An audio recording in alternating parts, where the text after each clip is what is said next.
Greetings. Chapter 18. Let's flip through the PowerPoint slide and let me narrate and add a few things and see if that can't help you come midterm anyway. Creating a democratic paradise, creating a paradise, progressivism, making progress, progressivism.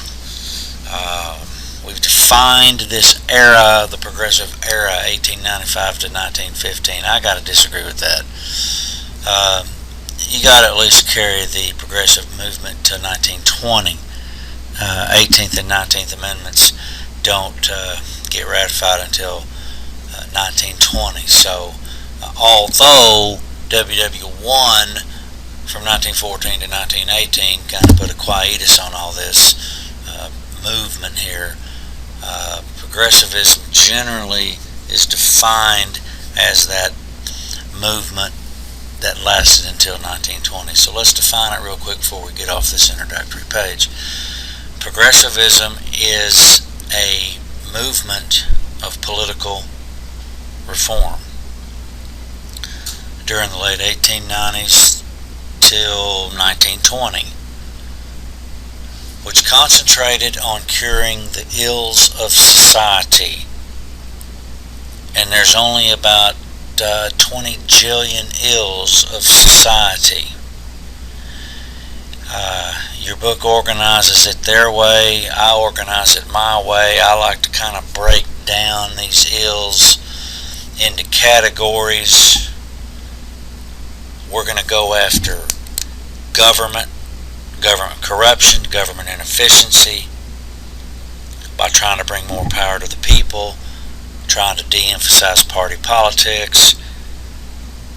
We're going after big business. We're going after how big business treats each other, how big business treats its labor, how big business treats its customers. We're going after social inequities, ills of society, remember. Of course, the number one ill is going to be alcohol. And they're going after it, they're going to prohibit it, they're going to outlaw it. All that's progressive movement. We're also going to go after conservation, preservation, the haphazard use of our resources. So,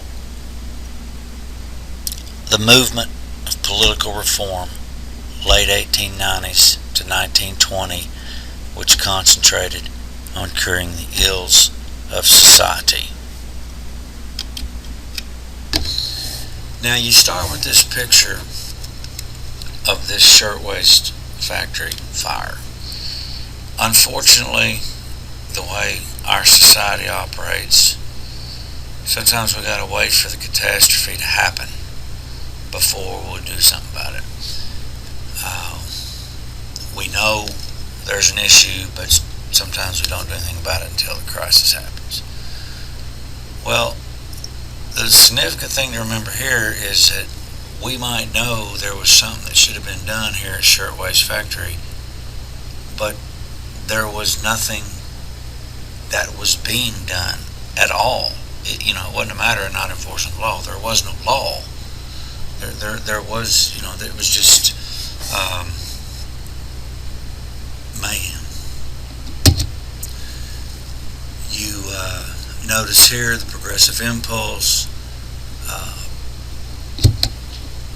angst of the middle class, the vision.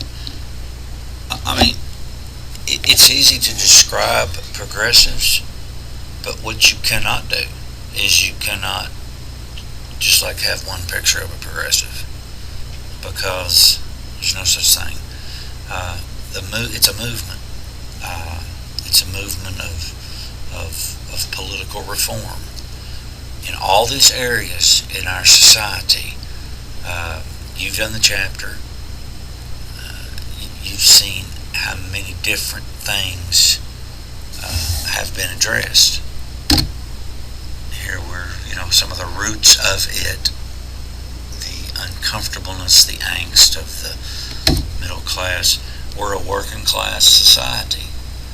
Look at what we did for a living here.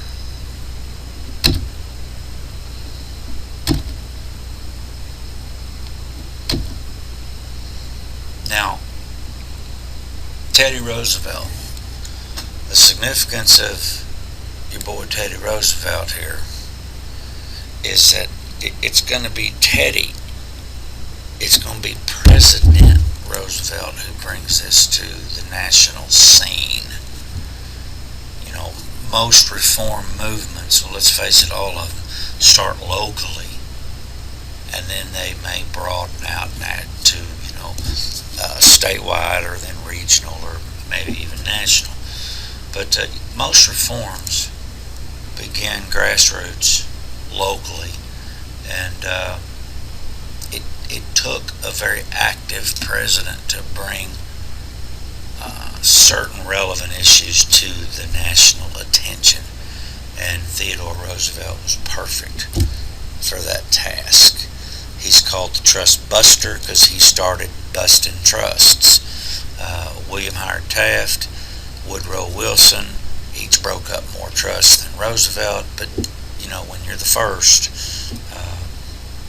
he's the king of it, you know, and he's still the king. You don't unseat the king.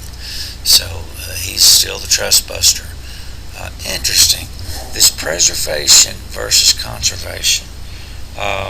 This is a lesson for everybody in split agenda within a movement.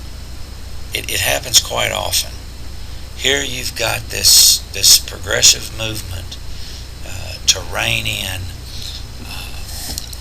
uncontrolled use of our natural resources. We're going to preserve it. We're going to conserve it. You got preservation. Your book explains the difference. You've read it. So within the movement of using the government to do something about haphazard use of our resources, now we get this debate within the movement. The women's movement suffered the same thing. Civil rights movement has suffered the same thing. Labor movement has suffered the same thing. This tension within it undermines a lot of the efforts of the movement.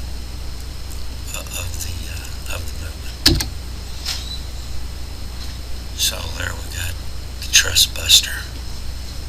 Yeah, you're right. And Roosevelt was really easy to make fun of, so they're talking about the caricatures down there, you know. Gotta love the octopus. You know, this is the same Rockefeller. All that money has created the Rockefeller Foundation, which is still enormous and is a pretty serious philanthropic, which means charity, philanthropic organization, spending a lot of good money on us. Still spending the old man's money. Bunch of politicians in the family. Still spending the old man's money, though.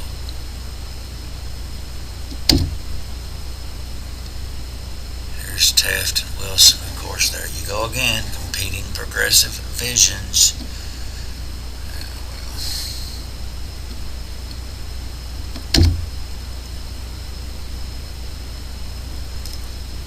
This is really Wilson's baby right here, Federal Reserve Act.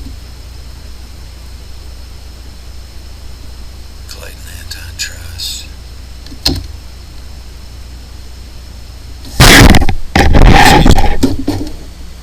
Clayton Antitrust.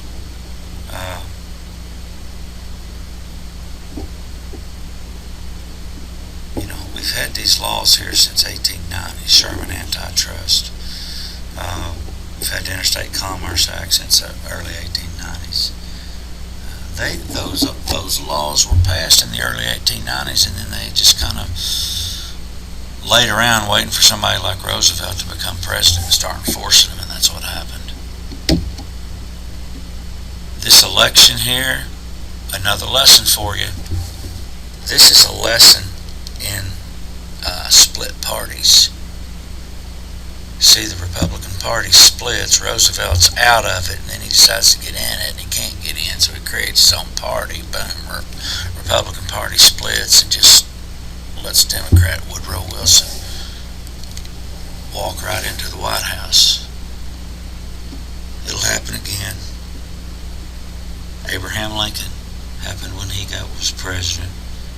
The Democrats split, and the new party, the Republican Party, waltzed right on into the White House. Split party lesson in split parties. Here we go. Some more of your preservation versus conservation.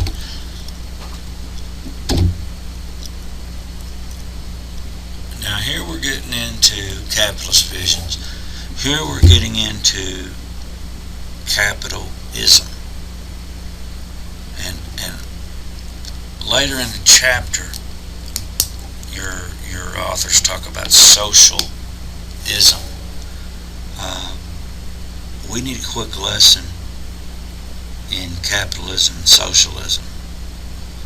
And we need to know that capitalism is an economic society in which private money controls the means of production. And that's the way we do it here in America. We live in a capitalist country. Private money, my money, your money, whoever's money. Socialism is an economic system in which the means of production are not controlled by individual money, but they are controlled by public money or government money. You don't have Coke and Pepsi. You got government cola. You don't have Budweiser and Miller. You got state beer. So, you get the point. And capitalism versus socialism. So, any rumor that you're a socialist back in this era, 100 years ago, any rumor that you're a socialist sympathizer, we're coming after you with a vengeance because you are endangering the economic well-being of our country. If you favor and politic for government ownership of the means of production, and think about it, the means of production, that's just the farms, the factories. Okay, the means of production, whatever's producing. Anywho, government ownership versus private ownership or control of those means of production, the farms and the factories. If individuals control capitalism, then you let supply and demand and the natural forces of the economy determine the cost and price of goods. Of course, in a socialist world, in a socialist country, all that can be controlled by the government. Why would you want government ownership over private ownership of the means of production? It's very simple. There's a very legitimate, simple reason for it. To eliminate poverty. That's the deal. Capitalist visions of industrial harmony. Okay. Remember, labor conflict, very violent, very controversial, very much kind of against public opinion, or public opinion was against it at the first because of the nature of the violence. Scientific management, we're starting to learn how to manage people to the point of maximizing output and profit, kind of dehumanizing to some. There's your assembly line, boys. Ford. Working class activism. Let's get on up here to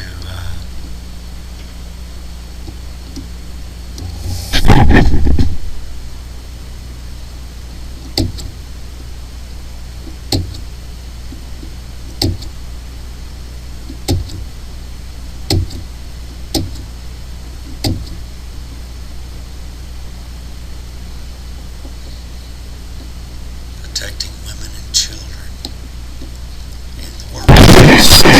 Dadgummit, sorry. In the workplace. Vice and restoring childhood. Women are awesome reformers. That's all that needs to be said. I mean, they were huge in securing the right to vote for the ex-slave men. 15th Amendment. I mean, they were just... And now they're getting ready to try to stamp out vice. They're getting ready to... Well...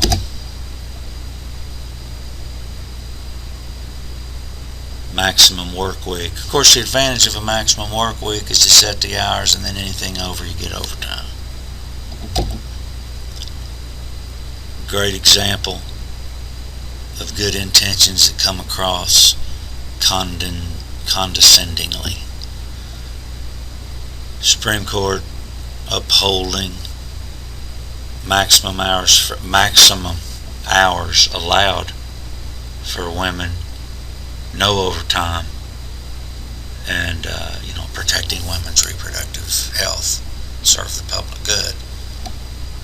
Okay, well, not all women appreciated that love right there. There's old Carrie Nation. There you go, right there.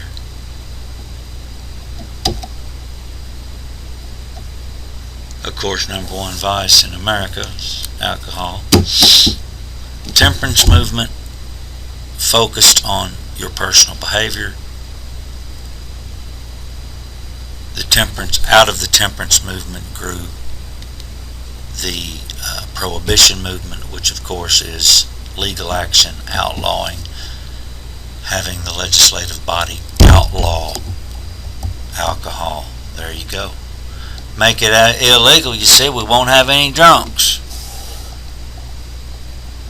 That's one of the jokes about the progressives, because the progressives get a bad knock about thinking they can fix every problem by passing a law about it.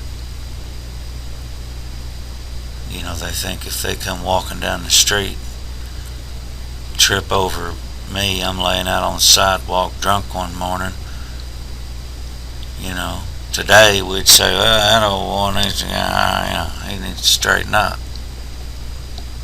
The progressive would say, if we just had a law to stop that, if we just made that illegal, that young man wouldn't be laid out on the sidewalk.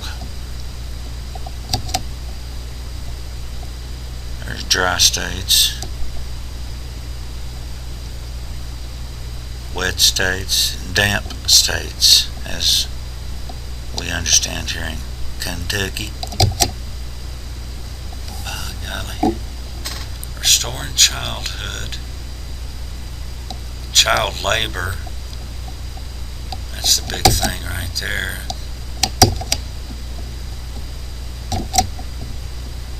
Check your boys out there.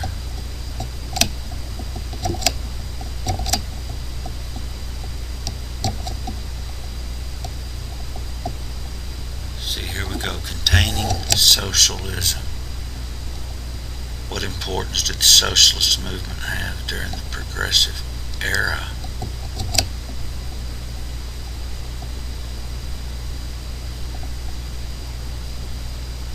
Theodore Roosevelt accomplishment.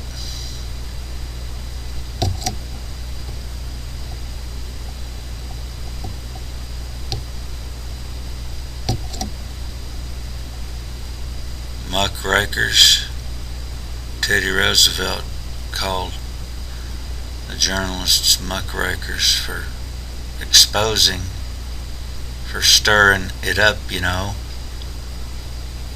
but providing no solutions.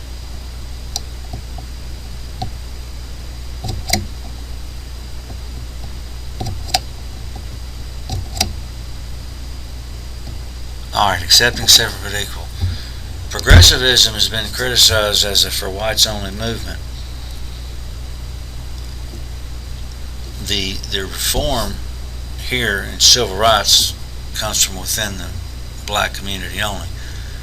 The community at large, we're talking about what role did government play during I'm sorry.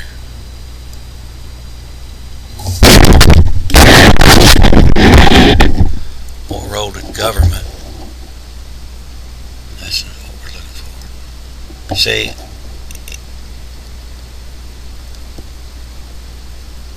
it came from within the African American community.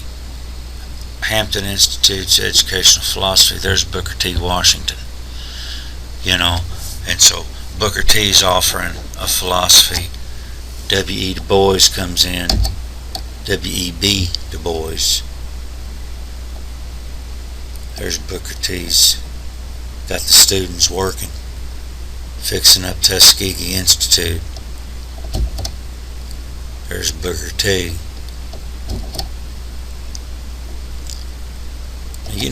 Booker T gets accused by W.E.B. Du Bois of being a sellout, of being, of accommodating, of going along with this segregation, living with it. And so Booker T, his message was learn a skill, get a job, earn some economic independence for yourself, then we will worry about civil rights, we'll worry about equality then. W.E.B. Du Bois says, well, that sounds to me like you're telling your fellow African Americans that they've got to earn equality. We ain't got to earn anything. Look at the 14th Amendment. Citizenship is citizenship is citizenship. There's no having to earn it. You're born with it. That's what 14th Amendment says. So this Booker T. Washington theory of taking it until you get a little economic independence, and Booker T. also, after economic independence was achieved, Booker T. also wanted his fellow African Americans to improve their social skills, and then we'll address segregation. So economic independence, improve your social skills, then we'll worry about equality. And W.E.B. Du Bois, who was the first black PhD from Harvard, right here, accused Washington of sending blacks down a path that ensured their permanent enslavement to white America. Was Washington a sellout or a master strategist? Of course, he's running a school for blacks in the middle of Alabama. Good luck, buddy.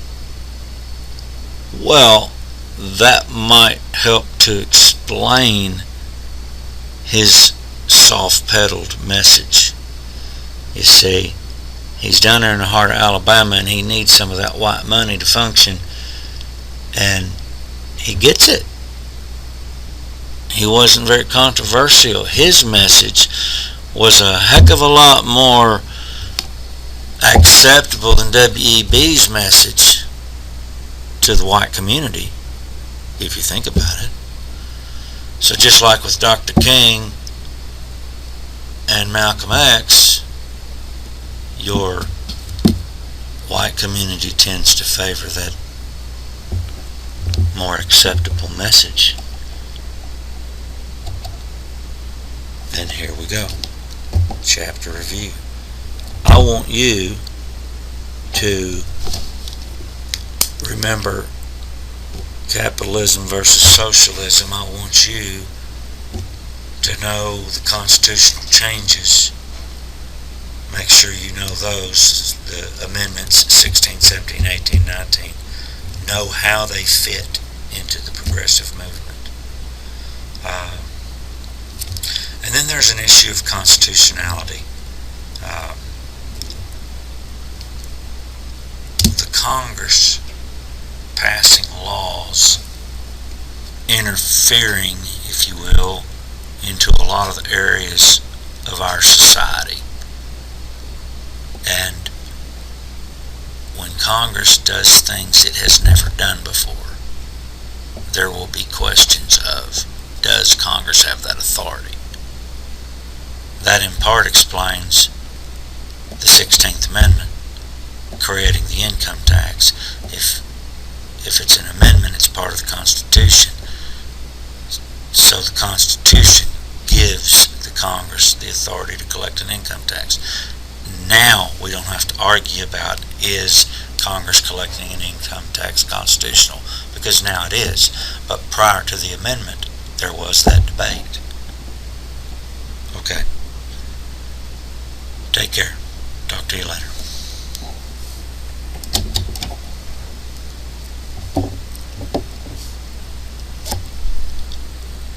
All right, Connie.